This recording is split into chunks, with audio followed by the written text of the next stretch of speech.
Good afternoon. Welcome to the Upward Sports webinar. As you're entering, take a moment, tell us where you are from. We have a really fun giveaway today. So tell me where you're from. I'm going to put that in the comments here. And we're going to get started. We'll give 1 minute for everybody to join in. We have Jeremy from Lithia Springs. We have Jacob from North Little Rock. Great area.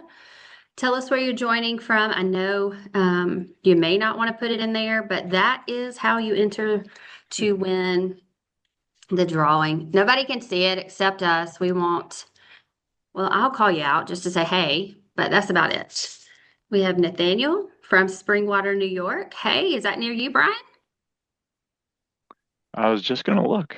I don't know actually where Springwater, New York is. Okay. We have Monica, Lubbock, Texas. Shane, Kokomo, Indiana. I was there visiting a church partner a few years ago. Great area. As you're joining in, I see more people coming in. Take time, introduce yourself to us. We're going to get started in about 30 seconds. Also, entering your name tells us where you're from, but it also enters you into a fun drawing that we'll do at the very end of today's webinar. So put that in there and we'll get started. All right, you ready, guys? Absolutely. Rock and All roll. right. Perfect. Well, first off, thank you for joining. My name is Jennifer McCraw. I am the Marketing and Partnerships Manager here at Upward Sports. I am more of your facilitator today. I brought the questions and then I went and found some experts. And so that's the two guys that are on here today. I'm going to introduce you to them in just a minute. But I'm thankful that you took 45 minutes of your day today. We're going to talk about exploring upward sports for your church. This will be recorded and I'll send it out as a replay, so don't feel like you have to take tons of notes. This is a very informal time, and so what we want to do is answer your questions. A lot of questions here were submitted prior that I'll try to answer at the end of today's meet. But as you have questions, drop them in the chat box or put them in the Q&A section. Tom or Brian will try to answer that at the end of today's meeting. If we can't answer it, we'll find an answer and get back to you on that. So last chance, enter to win our giveaway as you're coming in, put your name. The giveaway today is a $100 Visa gift card that I'll put in the mail to you. You can use it for the start of your sports league. You can use it in your ministry currently at your church. You use it how you see fit. But that will be our drawing today.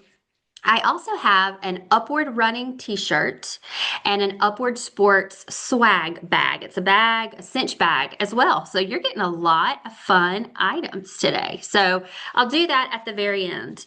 I did want to let you know our goal today really is to give you insight to what is possible with Upward Sports.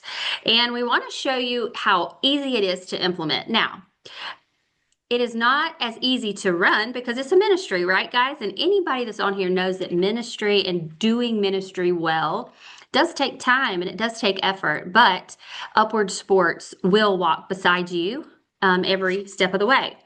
Let me introduce you to our guest today. We have Tom Fry. He is from Bailey Christian Church in Bailey, Michigan. How many Michigan people are in the house today?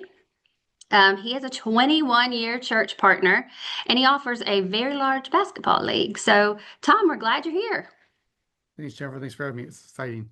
Yeah, we're glad you're here. We also have Brian Kelly. He's with Northside Church in Liverpool, New York. He's an 18-year church partner, and he offers soccer, flag football, basketball, and cheer. And you guys do a lot of camps. So, Brian, we're glad you're here. Thanks for having me, Jen. This is exciting. Excited to be It's gonna here. be a fun time. It's gonna be a fun time. Both of these guys are ambassadors for Upward Sports, so they help share the message about Upward Sports as well. And so, if you're a first-year church partner, when you come on, you would have an ambassador that helps walk you through your entire first season. And so, they bring a lot of expert knowledge as they're out in the field. We're going to have 3 topics for you today. Those 3 topics are why sports, And then I add like a little plus outreach because we're going to talk about why would we even choose sports, but we want to add outreach to it. Our second topic is going to be how does sports ministry even work? And is that even really a thing anymore? And then three, how do we even get this started? And so we're going to break those three topics down for you. For our first topic, we're going to talk about why sports. We know in America today about 60 million kids, they play organized sports. I have two kids. They're part of the 60 million. And many families will prioritize activities like sports in their weekly lives. I know last night I sat down on my calendar at home and I was putting in there of on Thursday night, we have this practice on Saturday morning, and I'm sharing it with my husband so he knows where he needs to be, right? And where I need to be. So, sports are part of the majority of families' lives. It also, when you offer sports at your church, it creates a natural entry point. Parents are already playing sports, so this is a way for us to really step in to where parents already are. It's embedded into this rhythm, we may call it, of family lives. We rearrange our schedules. And when your church decides to step in and host sports, you're stepping into this familiar space and you get to add value of sharing Jesus Christ with them. For us here at Upward Sports, we say that sports creates consistent touch points. From the time you become an Upward Sports church partner, we want to help you understand these ministry touch points, such as evaluations, first games, first practices. We want to create ministry touch points for families that are stepping onto your campus, your gym, your field, your multi-purpose area. This is not a one-time event. We can all think of one-time events within our church, and that is great. And a lot of times you have large attendance there. I think of an Easter egg hunt. That's a great one-time event that takes place on your campus. But sports outreach, it gives you a 6 to 10 week repeated interaction. It creates this repetitive interaction with a mom. And so the gym or the field then becomes your mission field, becomes that bridge directly into your community. So let me get a pulse for everybody that's on here today. How many of you have families in your community who are already involved in sports? Give me a raise of a hand. Do you know anybody? Do you know them? Are they in your? Do you see them in your church? David Ferguson raised his hand. He said, "Yes, families are already playing. We see them." Or how many of you are already involved with your family, with your children? Yep. Shane says yes. Yep, you're one of them. Everybody can think of families inside of their church or at the grocery store that are buying those sports drinks, right? And they're taking to their little leagues. And this is a way for your church to step in. I'm going to ask Tom. This is something that you and I have talked about multiple times. You run a very successful basketball league that I would say families come back year over year because of your experience and your intentionality. Help me understand, Tom, like tell us how you see something as simple and fun as basketball, that it allows you to create these natural connections in your community where families come year over year. Yeah, Jennifer, it's fun to see the families come back year after year. I think it was this weekend I sent you when she originally started with her family with Upward was 21 years ago. And then 8 years ago was the last time she was in the gym with her youngest. And how her son is back coaching her grandson with a kid that he grew up playing basketball with, right? So this idea that it's not just what do we do over the season, but it's what we do over the generations with the program, right? And so when you see these kids come in, you may not know them as well as you'd like to because they may not be in your team or you just haven't got a chance to really in depth meet them, but they'll see you at the grocery store and they're going to go, "Hey coach," or "Hey league director," or "Hey you guy with the beard from Upward," right? And by the way, you don't have to have a beard to run an Upward league. It just happens. Brian and I both have luscious beards, so It helps. It helps. But this idea that people will find a way to connect with you and they'll go out of their way. Our former league director was a Coke salesman, and we referred to our league director as a Coke dealer in our neighborhood, right? But he was in all the gas stations and all the grocery stores, and kids would come up and hug him just out of the blue because they felt that type of a connection just from being around him for a season. And it's a really cool thing to just have that kind of an impact with your community. I love that. And like Tom said, you don't have a beard to be, a league director. That's great. I do think about the intentionality piece here. Um, Brian, even you, thinking intentionality that got you to be a a league director. Same with you, Tom. I know your stories are similar in certain ways, but you guys both were volunteering. You guys were coming to a church to coach. Brian, tell about the intentionality piece. It's not just for kids when you talk about sports ministry. You're impacting a dad, a mom, a volunteer. Tell just briefly about what it meant to you to be asked to come coach, which led to your role now. Yeah, it's great at the end of the season that we're creating a space for our athletes, for our kids, to come and be built up in this positive atmosphere. But we always say to our church congregation, to anybody that asks, how was the season?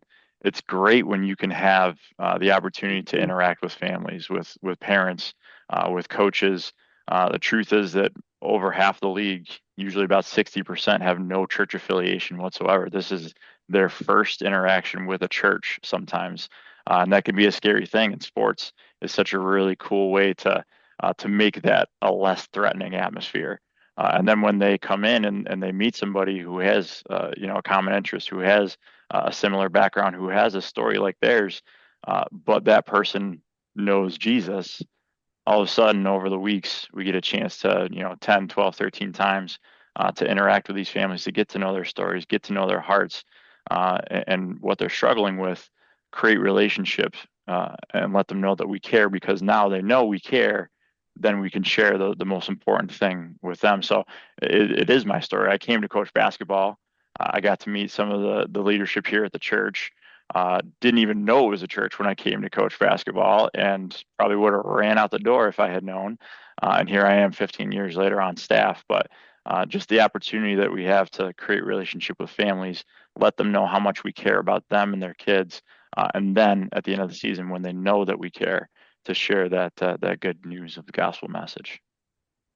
I love that. So if you're on here and you're thinking about uh, what is a way that I can impact the next generation, but how can I invite families in? Maybe you've been tasked by that from someone at your church. Maybe it's a senior pastor that said, we need to impact more families in our community. We need to get into the community. We need to look like the community. We need to connect. This is a great way to do it. I know for me as a mom, I meet so many moms at our Upward League when I'm taking my lawn chair every Thursday night for practice, and I sit there at flag football and I am able to watch my child play, but I'm able to connect with moms who have a common interest, but they're not coming to church on Sundays.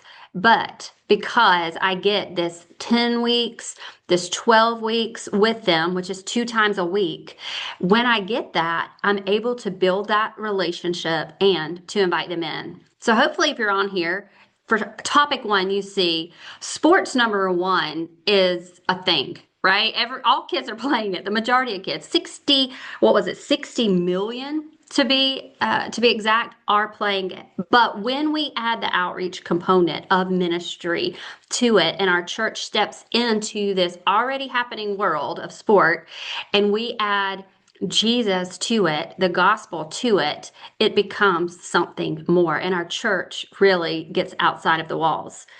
Number two, let's go to our topic two. How does sport create a consistent, access to families?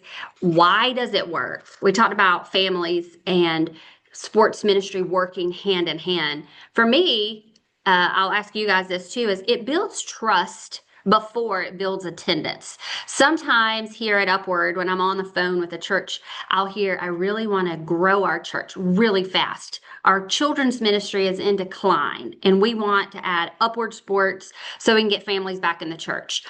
Now, that's a really great idea. And I wish I could tell you that you run Upward, you get 800 new families or 80 new families. I wish that that was the case. It is sometimes it's a slower roll because you're having to build this trust. Tom speaks to this, and Tom, I'll let you speak to it in just a few minutes. But for me, families don't walk into a church building immediately and feel comfortable. Brian, if you would have known it was a church, you probably would have walked out the door. But they will sit on a sideline. They will talk during practice. And that's how sports ministry works. It builds familiarity, it builds trust, it builds this relational comfort.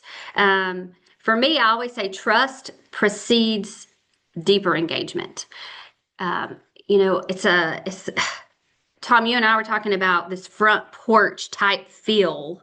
Um, I like to think sports ministry is a front porch feel. When you walk up on someone's front porch and you walk through the front door, a lot of times you want to sit on the porch for a minute and get to know people. And it's more of your home environment.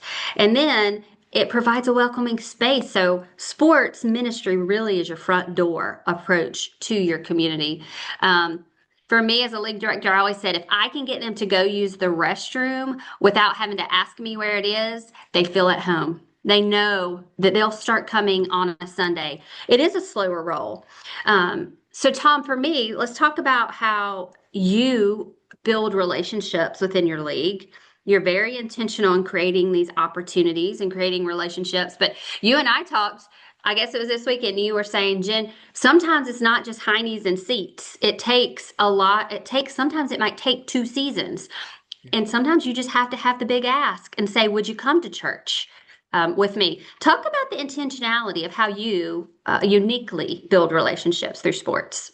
Yeah, Jennifer, I love that analogy of the front porch because it gives you a chance also to peek in somebody's house, right? And see Yeah. what's going on. And I think that's a big thing is that, as Brian said, and I've even in my past, I'm not going to walk into the church blind, right? Because I don't know where they're going to go, what they're going to say, how they're going to dress, what's there for snacks, where's the bathroom, right? Because that's how you always get away from somebody is you got to say, I gotta go to the bathroom, right? And this gives everybody a chance to get a sneak peek inside the church. So one of our goals is that we spread our stars and everything out across the church building proper on Saturday morning, so people get spread out across the church to see more of it. So they know where the kids area is, they know where the high school and middle school areas. They get to see the worship area, they get to see some of the meeting rooms. So they get that feel. They get a step deeper in, like they get to look in the medicine cabinet without feeling weird for looking in the medicine cabinet. But then as we do that too, we're just having these conversations about what are you doing? Where do you go? What do you have for fun? And all those things. And the goal is, and kind of like we talked about this kids playing in the yard, right? Kids are playing in the yard and then they tell mom and dad, hey, they got a really cool house and well, I don't want you to go in the house necessarily until I see what's going on a little bit. So we start inviting the kids first because again, parents have a tendency to hold back. We'll invite these kids to youth group and get the parents to drop them off and you can go home or you can go get groceries or you can go get coffee. Just make sure you come back to get the kids. And after a while, they're going, okay, my kids are coming back talking about some stuff and maybe I don't know how to respond to that. So maybe I should go to the men's group or women's group that's on Wednesday night with them, or maybe we should actually step in and try it out on Sunday morning. But we're very blunt right off the bat with everybody to say that we're here for 3 reasons. And if you thought basketball was the first one, you're wrong. The first reason is Jesus. And if you're not good with that, come talk to me. And if you really aren't good, we'll give you your money back. 2, we're here to have fun with your kids. And we want them to enjoy sports because we know that sports gets really, really mean and competitive at certain points. And we're just here to have fun. And finally, hopefully they learn something about basketball too. So we really want you to come, have fun, learn about Jesus. And if basketball happens, that's great. And as we talked, we see that churn is about a 2 to 3 year churn for families to start coming. But we also see that these families may be part of another church that they haven't gone to in a long time. So we're seeing the Big C church in our area grow because of it. just as much as we're seeing the little C, our church grow. Love that the Big C Church, which we're all members of, right? Mhm. That is what we're trying to grow. We're trying to reach our communities with the gospel. And I feel like everybody that's on this call, you've been burdened with that, or you wouldn't be here. You wouldn't be thinking of how do I reach my city? How do I reach the 1 mile neighborhood around me? How do I invite them? Because I'm not seeing them come to church and I want to share the gospel. Well, that's a great way. The front porch approach. Invite them to your field, your front porch. One other thing I want to share is we know at Upward Sports that one player typically brings 3 to 4 family members with them. That could be an aunt, an uncle, a sibling with them. And when they come, they're hearing a halftime devotion. Or if they're a parent, they're hearing a devotion during practice and at game day. So you are able to plant a seed to the child and to the parent, which I love. So let me ask you, Brian. I got on this front porch feel here. Um, Tell us a little about, do you feel, or do you agree that this sports ministry approach is the front porch type feel? And do you have a story or an example that you've seen this take place? Yeah, absolutely. We're in Syracuse, New York, so right now we're not a lot of front porch weather we got going on, but it is absolutely, it's for a lot of people, it's the first impression. It's the first impression of your church. It's the opportunity, and if you do it well, that's the biggest advertisement that you'll ever have. Like you said, I can't tell you how many emails a week it feels like I get from moms who are usually talking to other moms at the field, and they say, "Hey, I heard about your program. Can we get our kids involved? Because there's somebody else that they trust." That recommends Upward at your church, and then you have the opportunity at evals, at first practices, to make that incredible first impression, to help them. It just sets the tone for the whole season that, hey, this is a place where you and your family are going to be taken care of. And I love what you said, Tom. Just total transparency. Basketball is tertiary.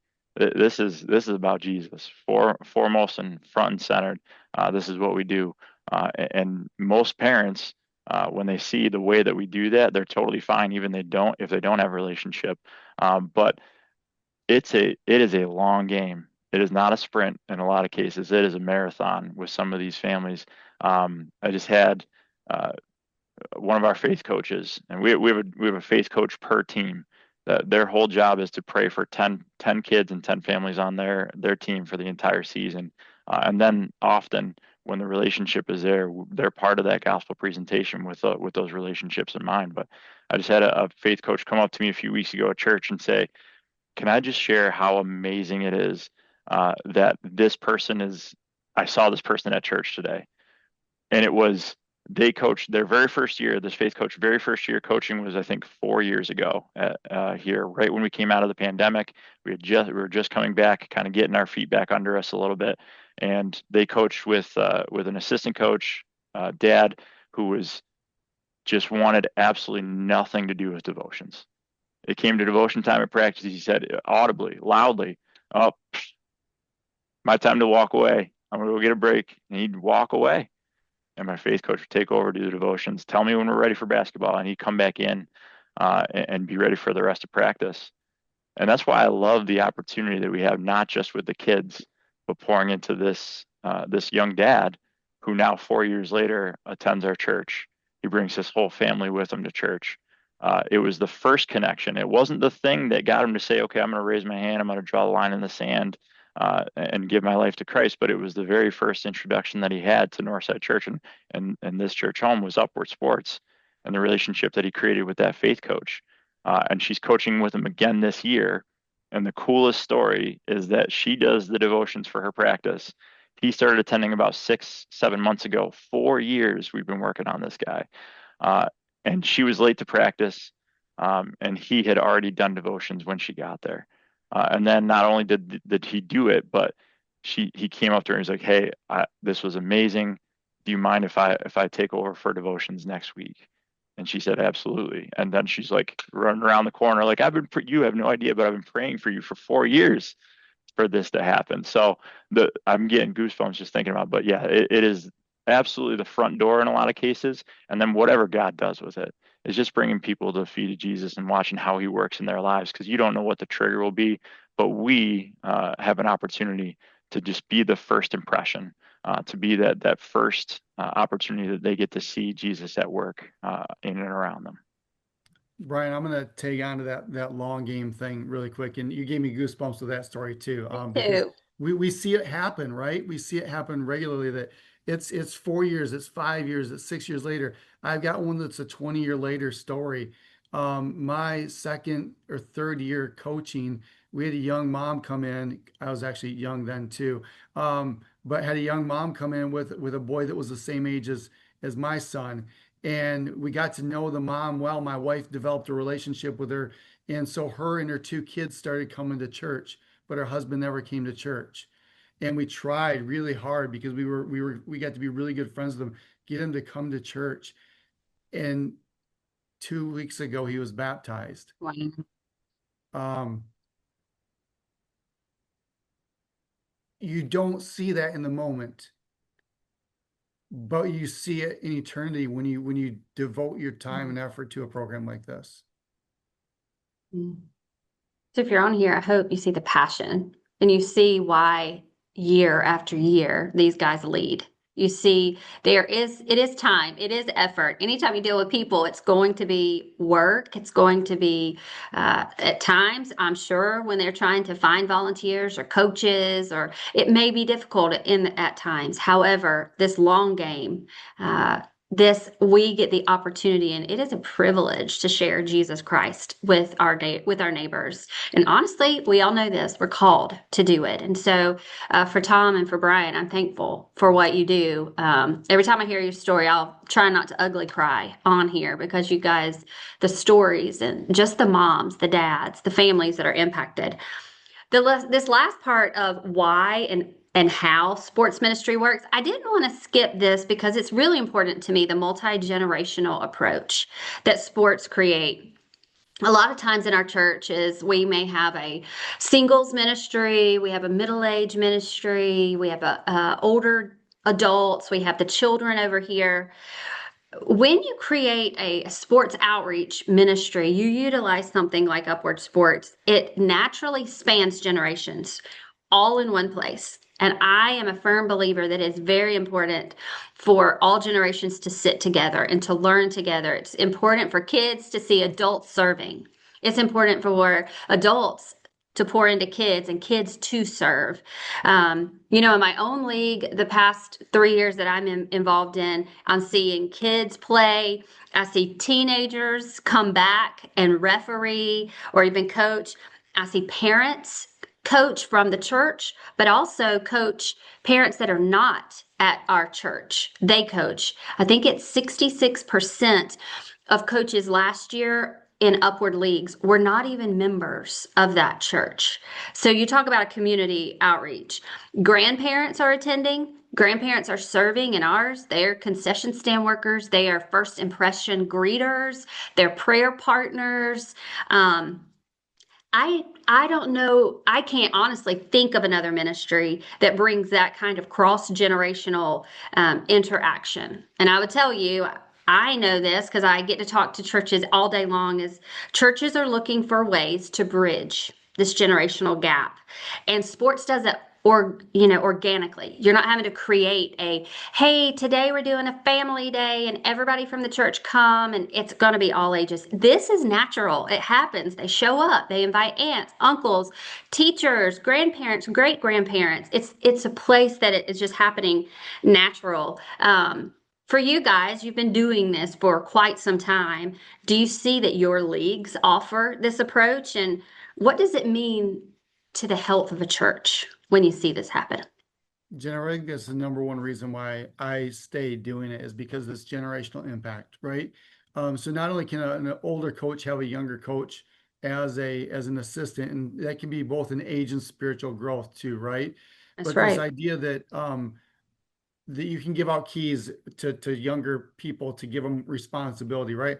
All the way down to, I can have a 6-year-old go check the toilet paper on the rolls in the bathrooms and come back and tell me if the bathroom needs toilet paper, right? Right. That gives them some responsibility. We had a little kid waiting by the door for his uncle this last Saturday, and he opened the door for every single person that came through the door. So I gave him a reward, right? I gave him some concession bucks so he could go get something because he was serving by opening the door. So you can really breed this element of serving as you go through this with younger individuals, and they'll go, can I do this? And the thing is, you may not have them, like they may not be grilling the hamburgers right at 10 years old, but you can have them find a way to go do something for you while you're grilling the hamburgers. So just give them some responsibility, and then the next year they come back, the next year they come back. I've got a 10-year-old that's been with me for 4 years, that this last week I gave him an assistant to the league director t-shirt, like if you watch The Office, because I honestly think if I miss a Saturday, he could run the program, because he just knows everything that we do. And it's because we've given him responsibility and opportunities. He's one of our key refs at that age, and he plays.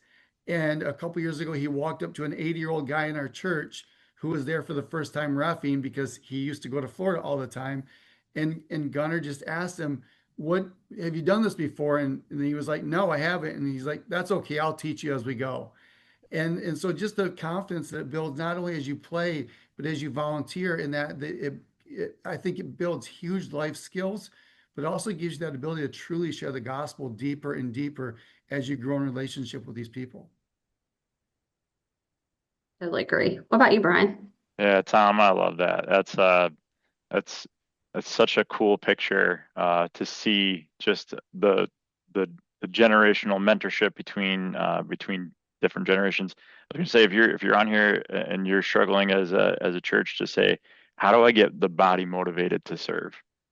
This is the way that you can do it. Yeah, This is come the way on. that any single person within your church body, your membership, your congregation, if they are looking for ways to serve that are fun, that are engaging, that are just opportunities to give back to your church, to build the next generation. Because what is it as we are called to do as we grow? I'm not a part of that young adults group anymore. I'm aging just like everybody else. But as we continue to grow, our legacy ministry sees the value, and we have to reach this next generation. We have to continue to pour in, and they're bought in.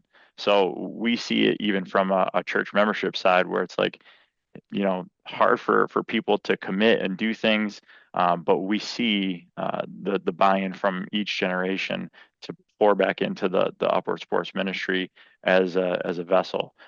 So many of our deacons came because of Upward for the first time.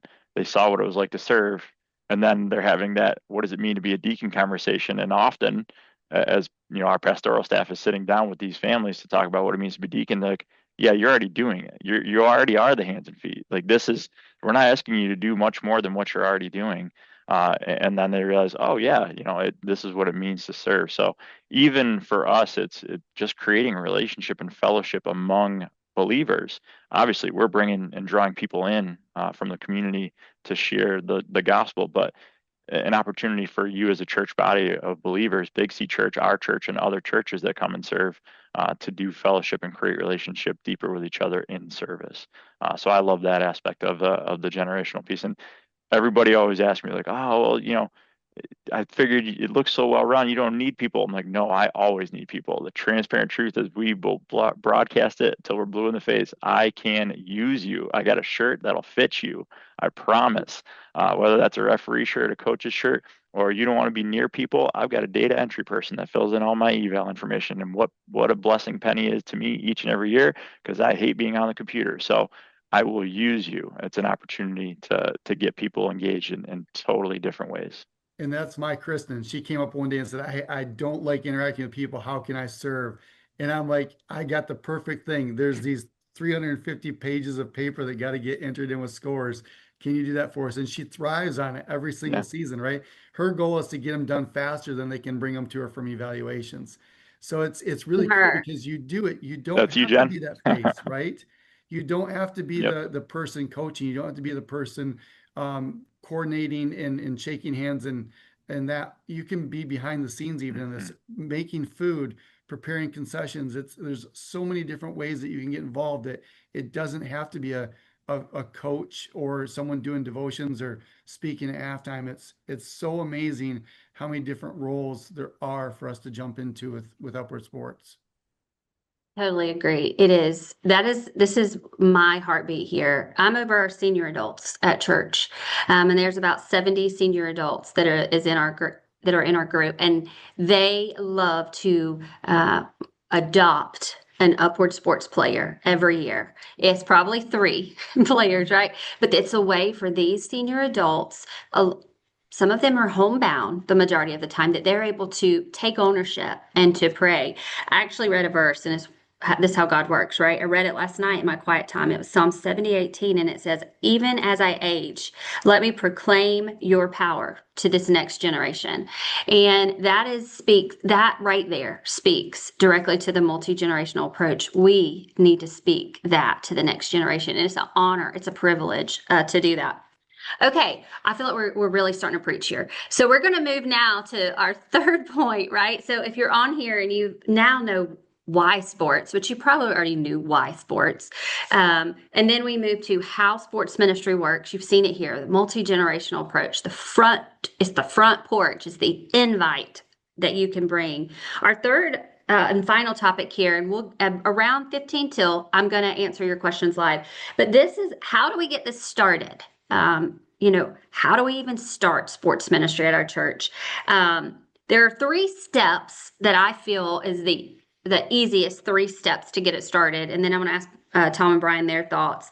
One, I always say you need to pick your sport that would fit your church makeup, as in your resources too. Do you have a field? Do you have a gym? Do you have a multi-purpose area?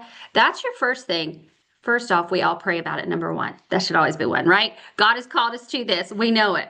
But after that, we pick our sport, what fits best. And that's one thing, Upward Sports, when you're onboarded, they're going to do a process with you and look in your community and say, well, you know what? You already have 8 flag football leagues here. I'm not really sure that's the best fit. What about a soccer league instead? Or maybe you identify 8 soccer coaches already in your church. Well, that's your sport. People are passionate about that. So one, you'd pick your sport. 2, you have to determine your season and your timeline of when you would even launch this and who would be the leader. We have to have a leader, somebody that is called, that is passionate about it, is going to rally the troops. You've heard on here, Tom and Brian do not do this alone. They're leading the charge, but they have all of these wonderful volunteers under them that are called too, right? And they all walk out together. So that's your second. And then your third, once you feel like, hey, yeah, I can do this, we want you to schedule a call with Upward Sports. That's us. We want to help you. We want to talk about all of our resources. We want to talk about, how do you even market this to your community? We do a lot of marketing for you. We want to get your social media images out. We want to give you slides for your church. One thing about Upward Sports is it's very turnkey. We're going to provide you from start to finish. From marketing, you're going to have your own portal called My Upward that you are going to log into. You're going to have all of your resources. You have a coach app, a drafting software, communication platform, and you customize your own player package. Brian's player package is not going to be the same as Tom. They look at their community. They see what their kids want. They probably ask questions to their accounting department to say, what is the best budget for our community? But we want to provide you with everything, to first class apparel, to devotions. That is a big, huge thing that we have, and they're refreshed for every sport, for every season. So 3 easy steps, right? You pick your sport, you determine your season and timeline, and you schedule a call with Upward Sports to help you do that. Tom and Brian, before we open questions, I always like to ask this question when I'm talking to you guys that are have been doing this for a long time, is when you launched this many moons ago, right? Or maybe you stepped in and it was already there. What is something you wish you would have known? What would have helped you? So I'll say this, that I stepped into an existing program. So I was, when the first time I coached, the basketball program was already going. So I didn't kick off basketball when we started it here many years ago. However, we did introduce 2 brand new sports in the past 18 months. The planning for that was started years ago, And you are exactly right, Jen. If you do not have a leader, you don't have a ministry. If you have that person who is coming in, who is on fire, who is passionate, it doesn't even have to be about the specific sport, but about that ministry. Because I get people that are coming like, I'll do, I'm happy to help, but I only do soccer. And that's probably not my leader, but you can volunteer. I'm happy to have you. But if you have that passionate leader who has a heart for the mission of what Upward is, then you got it. You got a great ministry rolling. So I would say this: just the ability. I've been doing it as a league director for many years, but the ability and the tools. Tom and I were talking about this before the meeting. The tools that are available now to be able to get this thing running, as well as the support from Upward, from like you said, start to finish. Just okay. Here's what do I do? How do I run this thing? And it's all laid out for you very sequentially. This is how you operate this. The director's manual. Here's everything that you'll ever need to know about how do I run this sports league. It's the Upward Bible. Take this, run with it, and just set up how do I live my life within an Upward Sports program. But yeah, we see it all the time. I had a lot of experience, and then we were able to create these two brand new leagues, and we had a little bit of the carryover from other families. But man, just the opportunity that even I learned some things when I'm creating it. Like, oh, this is cool. This sport has this. So there's so much that goes into it that within Upward and the league management software, there's so much available to these churches. So I would just say if you have the heart, the for it, and somebody who's passionate to lead that ministry, there is nothing logistically that should be holding you back because Upward provides it. Yeah, I'll second that. And what's interesting, we have some new coaches this season that had not coached before. They might have been involved, but they didn't really coach because they were afraid of the game. Mm-hmm. And they came in as a new coach, afraid of the game. And now we're into our fourth week of games this week. Will be our fourth week of games. They came back to me about a week and a half ago and said, I wish I'd have known how easy this was sooner because I love coaching and didn't think it could have been this easy. And so this idea that Upward provides literally everything for you. You don't need to know the sport even because they give you the videos, how to run a Mm-hmm. practice, how to run drills. When my kids don't understand, I pull them up on my phone and show my players this is the drill we're going to do so they can get a visual of it versus the old guy trying to explain it to them. And it's amazing. So if there's any fear, trepidation about I'm not going to know how to do, when to do, or what to do, you just got to trust the system, and it will flow amazingly. So, one thing that I love is what he's referencing here is the coach app, and that's Mm-hmm. great. For me, I had never coached soccer before, and my son really wanted me to, and so I did because my husband coached my other son, and I was able to pull up the app and be able to watch the drills before I got there, so I knew how to do this for a first grader, right? I was able to have my devotion to be able to present that. And one thing that's new over the past several years is our parent devotions. So you have a parent devotion or a parent companion is really what it's called, that you're able to schedule your emails ahead of time. So your parents get the Mm-hmm. email of the devotion that was shared with your player the night before or the day of. That helps your parents answer questions biblically based off of what they heard during practice. And it's in just another way. Remember, our goal is to always be planting these seeds. And that's what it does. Okay, I hate to stop us, but we're going to answer questions live over the next 5 minutes. Again, 3 easy steps, right? We pick our sport. I want to ask, what sport are you interested in? Go ahead and drop that in there. You pick your sport. And then you determine your season and your timeline, and you schedule a call with Upward Sports. Again, let me tell you the sports that we have. We have basketball, we have soccer, flag football, cheerleading, volleyball, pickleball. Let's go ahead. And we have Upward running for adults. Okay, basketball and soccer, flag. Okay, that's great. By the way, Nathaniel, pickleball, let me give you a little plug here. I have about 30 net sets remaining. If you start a pickleball league this year, you get 2 free pickleball net sets to help you get started. So there you go. There's our plug. Okay, let's answer some questions live. I'm going to start here. on here, and then we're going to play the popcorn game, I call it. So Tom and Brian unmute, and you guys just jump in. And we're going to spend the next 5 minutes doing this. How do you help train coaches on what to do during a practice, especially if they know little about the sport? We just answered that. We don't have to answer that one. Should we publicize a league before or after we've gauged participation? I'll say before. We do Yeah, it before definitely football. before. Yeah. Perfect. Before. Also, keep in mind too, David, we provide marketing materials, if you needed some of that to help. Okay, let's see. David says, through the local university, we have places we can play sports in addition to our church campus. Should we limit activities to our church campus? I'm going to answer that one and say, use what resources that you have availability.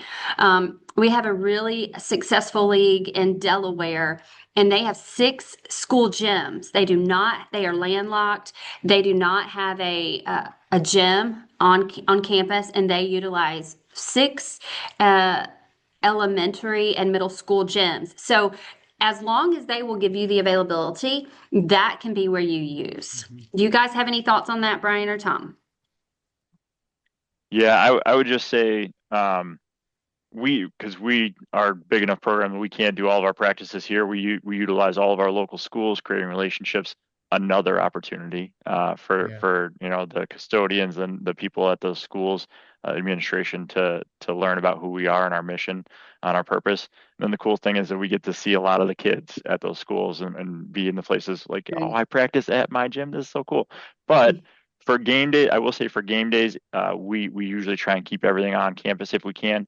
But the biggest thing for us is that we can control that game day experience. We can create that first class environment. If you can do that either at your church or off campus, create that game day experience, create that excitement, because that might be the thing that brings people back to help you, continue to invest in them, create relationships, and water the seed that's been planted. So. Yeah, and I think that's what I would say is if you're starting, I would try to start it where you have the most control and ability Yeah. to do things as easy as possible. That may not be your church, but I'm guessing in most places it probably is your church. That's right. One here says, if we started the process today, could we potentially have a summer 6-week summer program? Absolutely, but you need to start today. You need to schedule your call because we will want to set up your systems, and then you'll have an introductory call with your onboarding rep, and you will have a rep that walks through the whole first year. You want to meet your ambassador like Tom or Brian, and then I and my team will do social media marketing for you as a extra. You still do your marketing. Like, don't just lean on us to do social media. I always say social media and marketing is like a cake. You have to do all the little pieces, but social media is extra. But yes, go do that today. Someone said, I want net sets. Yes, schedule your call as soon as you create your league. It's first come, first serve. But as soon as you create your league, I will send them your way. Let's see. Can the leader of this be someone that does not attend your church? I'll answer that what I see. I would say it is up to the church what they decide. Again, this is Upward Sports is a ministry of the church. We power Tom. We power Brian, but Brian and Tom make the decisions for their league. It is their ministry. It is the ministry of Bailey. It is the ministry of Northside. And if their church decides, hey, the league director of this church can be a volunteer, it could be on staff, or it could be someone outside of our church currently, we will support the church and that leader, whoever they put in place. I do know we have an ambassador that's on the ambassador team. He does not go to the church in which he is the league director. So absolutely, Stacy, that again is up to the church. We may not get to our questions on here. Let's see. Let's answer 3 more. Will this video be available for review later? Absolutely. We'll send out the replay. How many church volunteers do you need at a minimum to launch a basketball league? We have a mostly older congregation, and if it is labor intensive, it might not be the best option.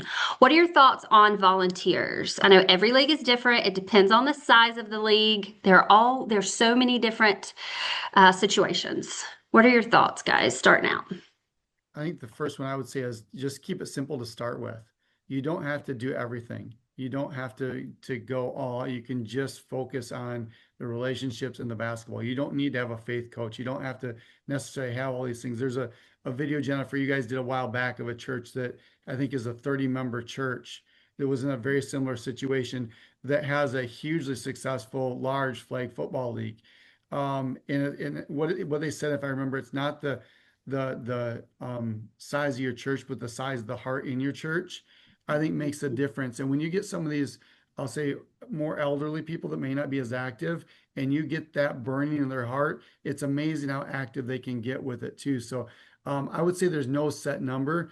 I point out it's about one volunteer for every player with the way we do it today, but we've been doing it for 21 years and we do a lot. Like most people go, well, you're nuts for doing this. But that's where we're at.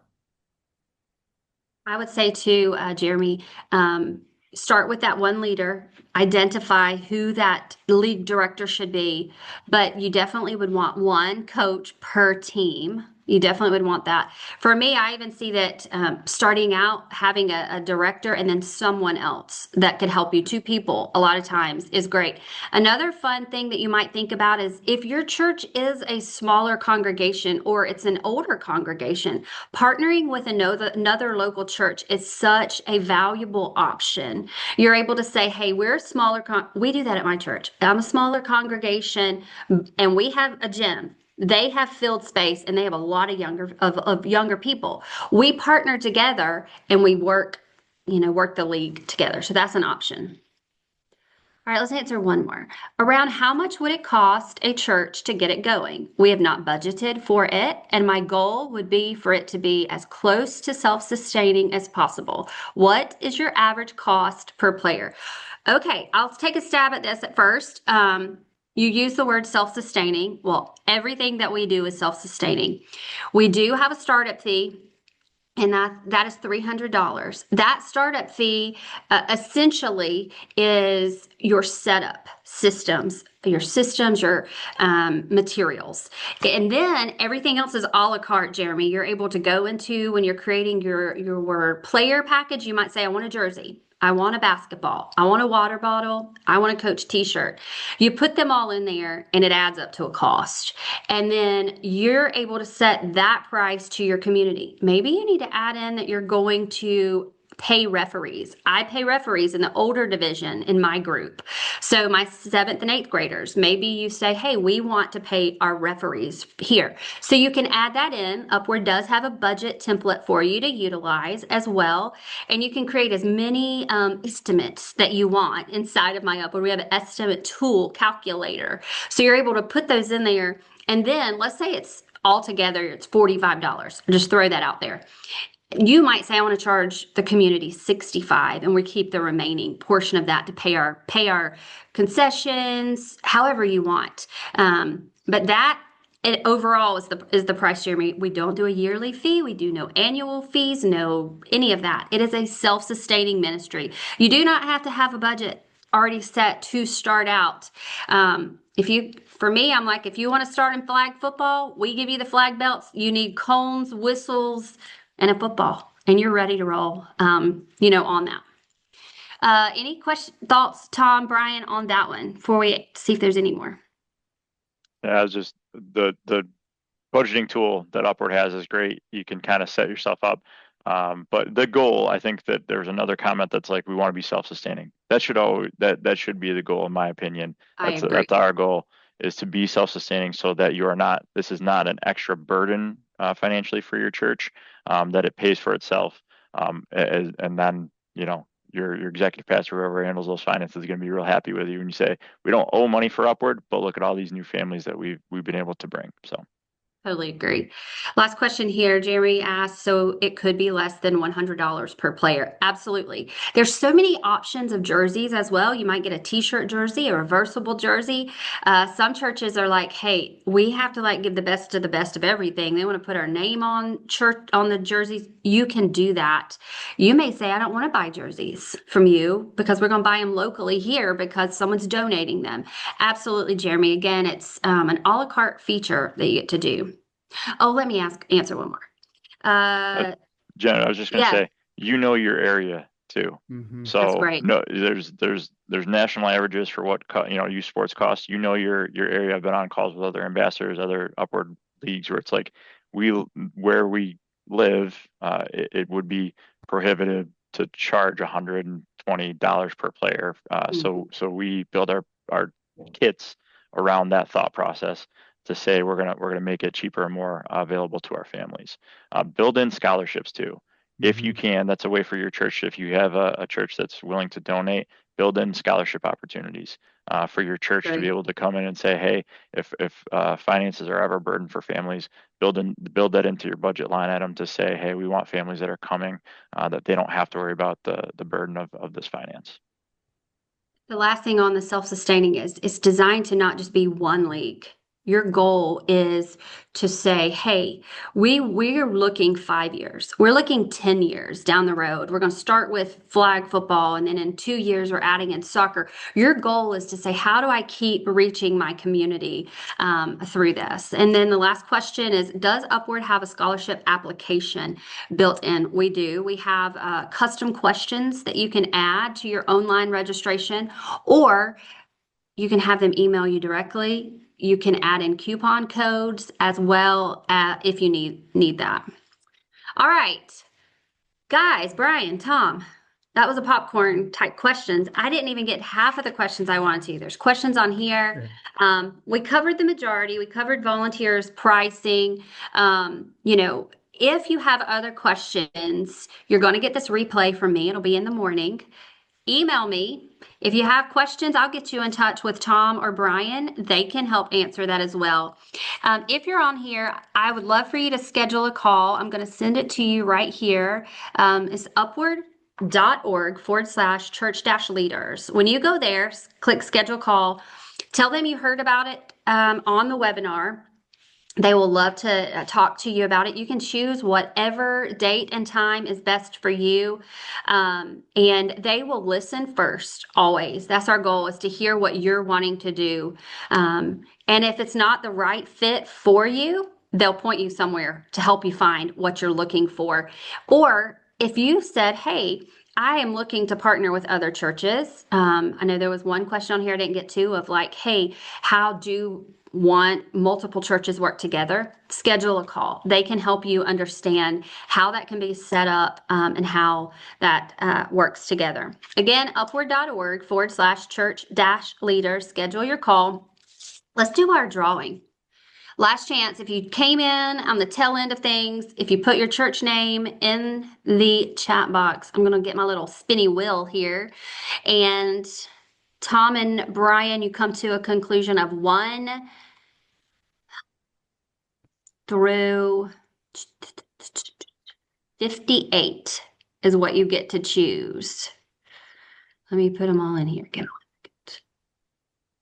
Brian, I'll let you pick. All right, gotta go. Gotta go with my number growing up. We're going number 12. Okay, let me spin it. Okay. All right, our lucky winner again, it was a $100 Visa gift card, an Upward Running t-shirt, and it was a swag bag from Upward Sports, a cinch bag. You said again, what was it? 12. 12? Okay.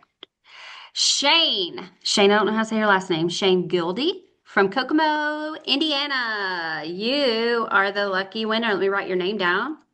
So Shane, I will reach out to you today and let you know. He says, woohoo. I will let you know that you won. I will put your stuff in the mail to you. Thank you guys for joining today. Let's all give Brian and Tom a round of applause. Give them a high five, thumbs up, however you want to do it. You guys were excellent. I count it an honor anytime you guys are on here. I love what you do, how you serve. And I know that everything you guys do just represents Christ so well. So thank you both. Thanks very much, Jennifer. You're so welcome. Tom, it's great to see you again, buddy. You too. I'm going Looking to forward close to this doing in another one. prayer. And then you guys are free to leave. Let me pray. Dear Lord, I am just so thankful for the opportunity to spend just an hour of our day where we are talking about our cities, our communities, families that we're trying to reach to further your name. I thank you for leaders like Brian and Tom, Lord, that want to share your name and that are passionate about doing it. Lord, for each leader on here today that is looking at sports ministry as an invite to their community, Lord, I just pray a special blessing upon them. Lord, let them know that Upward Sports is always ready to serve alongside them if that's the best fit for them. Lord, again, thank you so much. We love you. Amen. All right, guys, have a good Amen. afternoon. See you. Bye-bye.